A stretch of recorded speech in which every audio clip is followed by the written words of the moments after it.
Hello everyone, and welcome to Did I Fix That? And I apologize for my video yesterday. It was kind of short and didn't really explain a whole lot about the vehicle, but this is a 2022 Kia Telluride. This is not even, to the best of my knowledge, on their website. So this is, you're seeing it here first, America.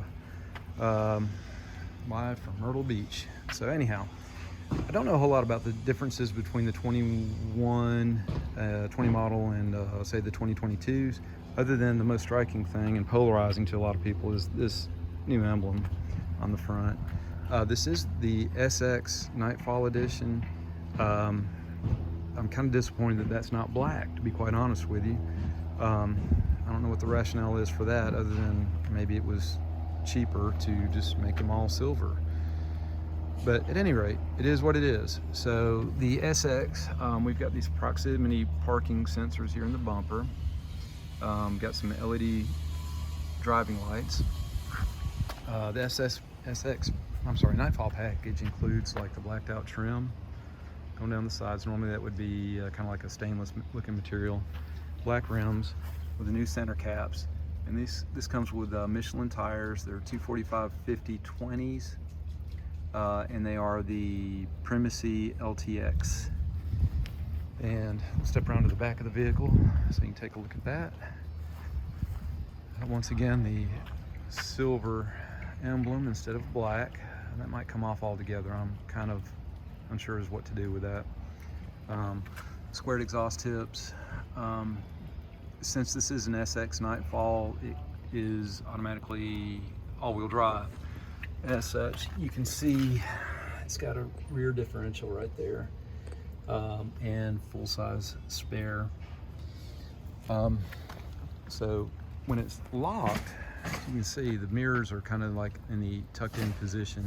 I know on the S model, the 2021 S, it doesn't do that. My neighbor has one. It does come with a, as most cars do these days, a remote. We have the remote start, which is the button in the middle. The top button here is lock. The next one here is unlock. This one is tailgate, and this one is panic button. So you just walk up to the vehicle, hit the black button, opens up. And for the gear heads out there, I'm gonna pop the hood, show you what the under the hood looks like. If I can get this puppy open one-handed, there we go. All right, so this has a 3.8 six-cylinder gasoline direct inject motor. Air filters here. It has some kind of gimmicky thing that you just flip this down, pull these two switches or slides, and the air filter just pops out. I mean, kind of lame in my opinion, but whatever. So that's how easy it is to change the air filter on that. So don't pay anybody to do that. You can do it yourself. If you can fog up a mirror, you can change your air filter on this thing. Brake fluid in the back. Antifreeze there, or coolant, whatever you want to call it. Washer fluid, motor oil check, and 5W30 oil. This just has a plastic cover that just pops off. And we have our 3 coil packs up front. So it's going to be easy to change your coils if one of them goes bad, or your spark plugs on the front bank. Rear bank, I'm not so sure of. As you can see, it's tucked way the heck back underneath there. So I'm not sure what kind of job you're up against that. I don't know if the whole intake manifold has to come off or not. Somebody can probably comment in the comment section. Also, serpentine belt doesn't look impossible to get at and change. I was just kind of checking that out just a minute ago. Looks doable. So that's kind of where that is. All right, so we'll go inside the car and I'll show you some other stuff in there now. All right, so this vehicle has, I want to say everything on it because it does not. It does not have what's called, yesterday I didn't know what it was called. My wife reminded me it's called the Prestige package. So it does not have that. The Prestige package has like the Napa leather on the seats, and they're kind of like ridged in through here, kind of look a little different. Just kind of, you know, whatever you think's cool. Now that's kind of neat there. I just noticed that that's LED, like in the trim of the door there, is lit up. I don't know if that's new or not.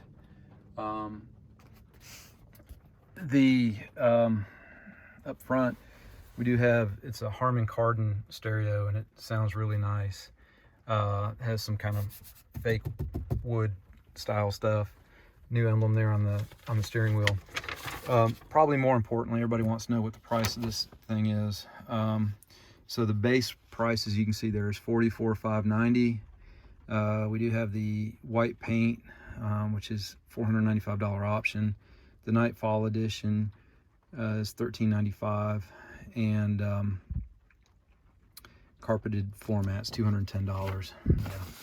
So, all right, so somebody wanted to know about lumbar support on the Telluride forum. So this is power seat here.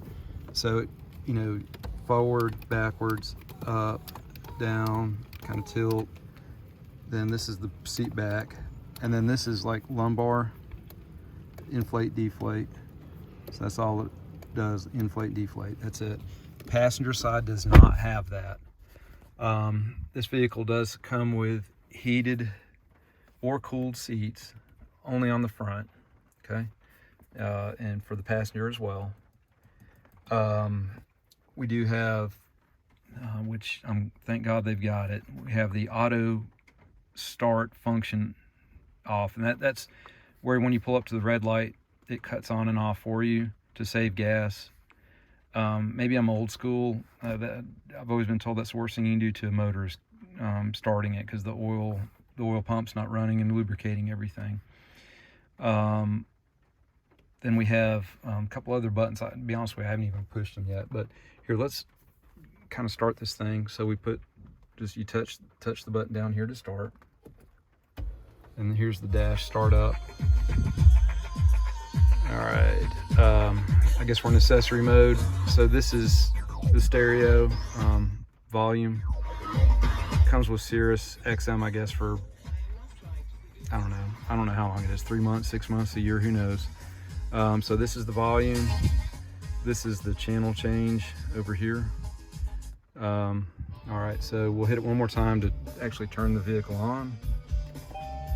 Okay, so then it comes up with that, says systems check, and it's checking everything out. All right, so it's got different drive modes, and I guess you do it down here with this. So if we go to here, you can see I'm changing it by this rotary button or knob here changes the drive modes.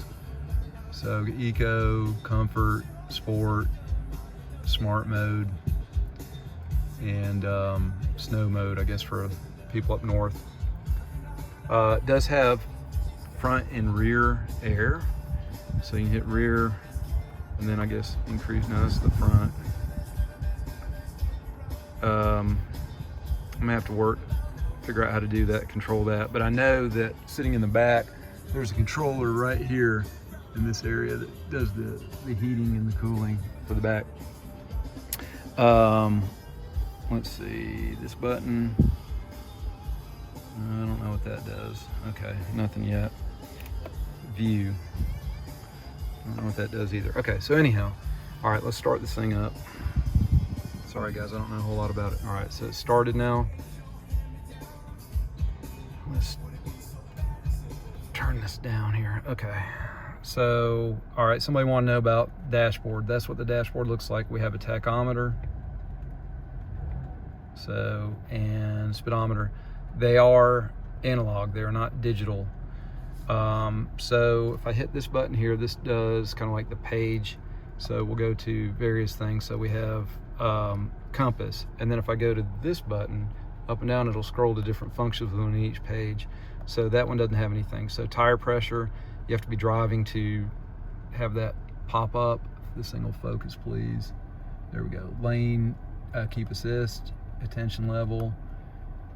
And that shows the power output to each wheel. All right, so we'll go to the next page. We go to door. I don't know what the heck. What am I doing here? All right, let me get back to that. Door. Then I push down on on this to confirm. So that's automatically lock, automatically unlock. I assume this is when you pull up, 2-press lock, power lift gate speed, smart lift gate. Need to read the owner's manual, people, I'm sorry. All right, so we'll go back to the next one. Lights, I guess you can have one touch turn signal, headlight delay. That's what that does. Sound, you can have a welcome sound on. I'm not quite sure. We'll turn that on, see what that does next time we start it.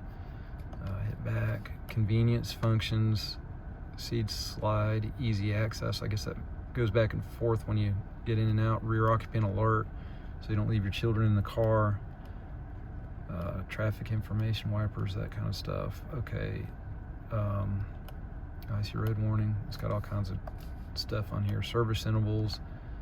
So I guess I have 7,500 miles to go, or a year, I guess is what they say. And then other fuel economy reset. Okay, this is where you reset your fuel economy, the units. I guess that's like meters, or not meters, but liters. On the US system here, temperature, power unit, pressure unit. Okay, we'll go back. Then let's hit this page one more time. All right, user settings, fuel economy. So I can, so I can display here fuel economy, simultaneous, or average, I should say. How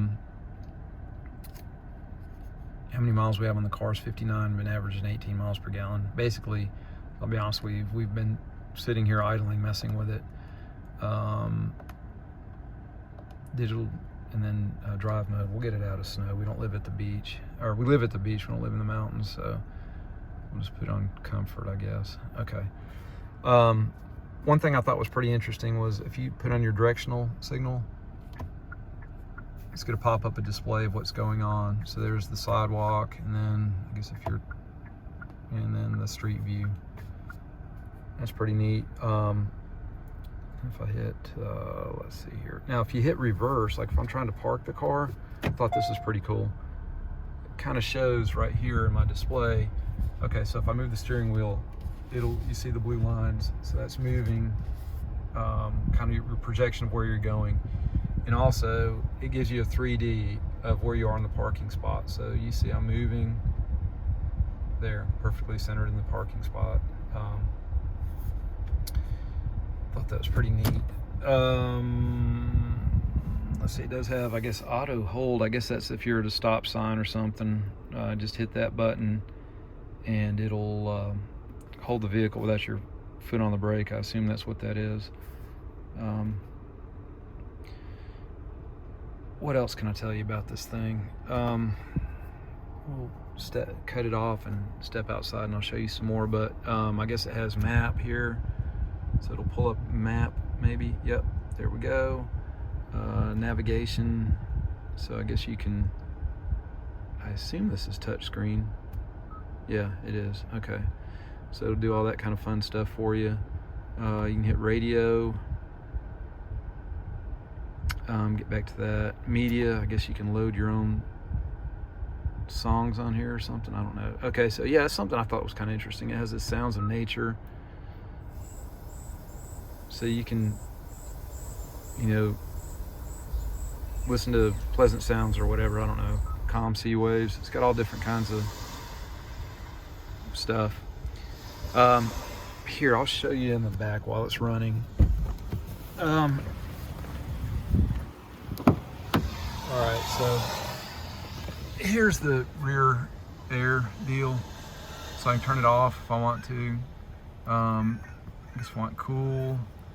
And I can do fan speed is here, bump it up, bump it down, have it come out, I guess up top and down low. There's some, must be some vents down low somewhere. It does have a 12-volt power outlet there, USBs here in each seat. These seats do recline and slide, so they slide forward all the way up. I guess you could have tons of room in the back now, but realistically, I mean, it's got plenty of space in it. And then they do, the seat backs recline back as well. All right, I feel like we're at the beach now. So one touch button here will fold the seat up, I think. Yeah, or I guess it slides it up to get in and out. Okay, so that does that. And then this one down here, I guess does the same thing. Huh. Okay. Interesting. All right, you're learning along with me.